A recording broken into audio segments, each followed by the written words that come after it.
Good evening, everybody. This is Jeff J. Brown, China Rising Radio Sinoland, just south of the Tropic of Cancer in Shenzhen, China. And today is International Women's Day, March 8th.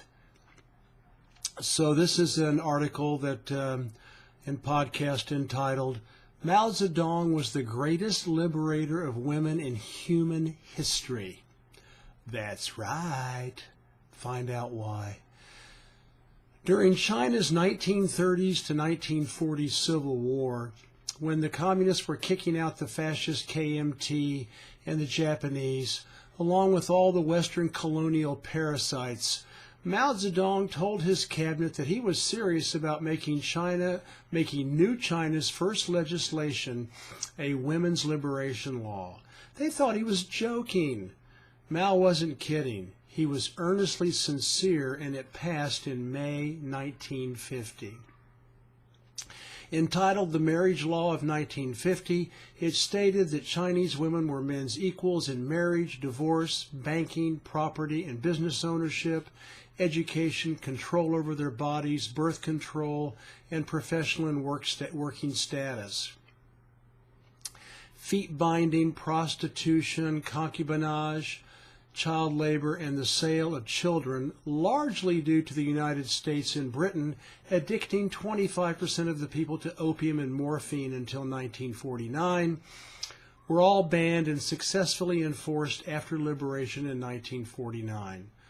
Further and successfully enforced bans on gambling, organized crime, usury, and loan sharking also helped women immensely in striving for equality and economic independence.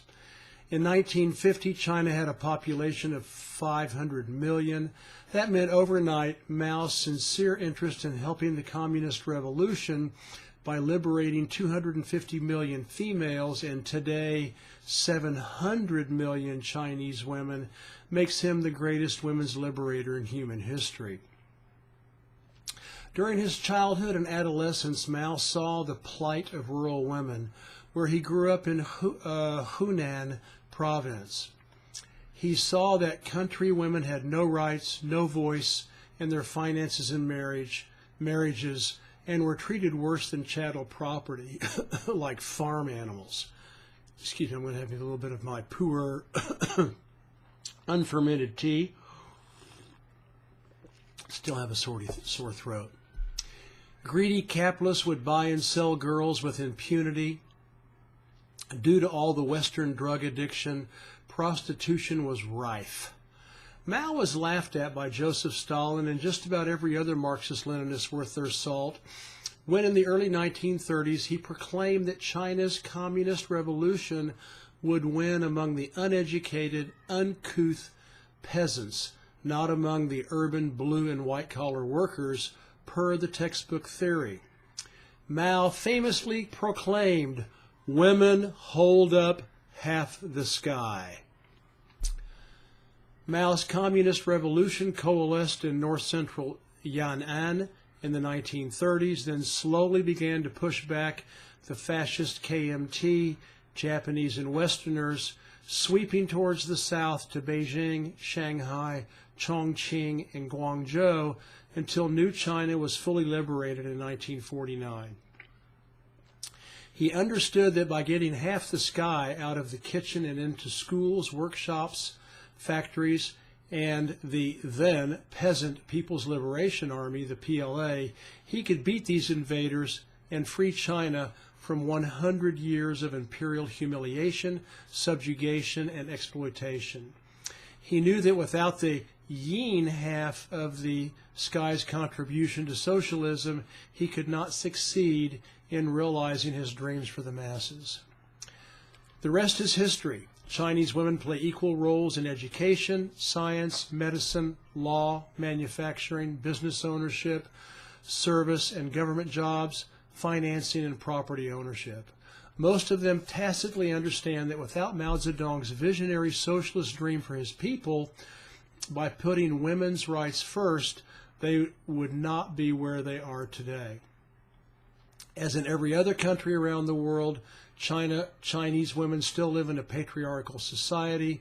Women make up over 1/3 of the National People's Congress, the NPC, and the Chinese People's Political Consultative Conference, the CPPCC, better than most Western nations. China's local representatives are voted on by secret ballot among all adult citizens. Women make up almost half of the positions. But moving up the power ladder to county, province, and national levels, no woman has gotten higher in the central government than vice premier and the central committee, the latter which pulls together the country's 300 top leaders. President Xi is including expanding women's roles in Chinese government and society into his platform for reforms. And just like everywhere else, it seems sexual harassment continues to be a problem from the metro lines to the office. However, the kind of grotesque violence we see in today's India and other countries around the world is unimaginable in China. Looking back at China's communist socialist development since 1949, Chinese women can take great pride in their accomplishments.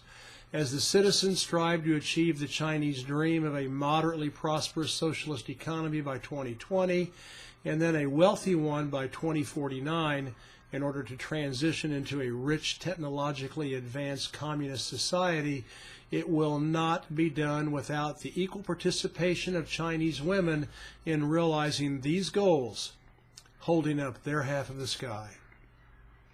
This is Jeff J. Brown signing out from China Rising Radio Sinoland in Shenzhen. I hope you all have a wonderful week.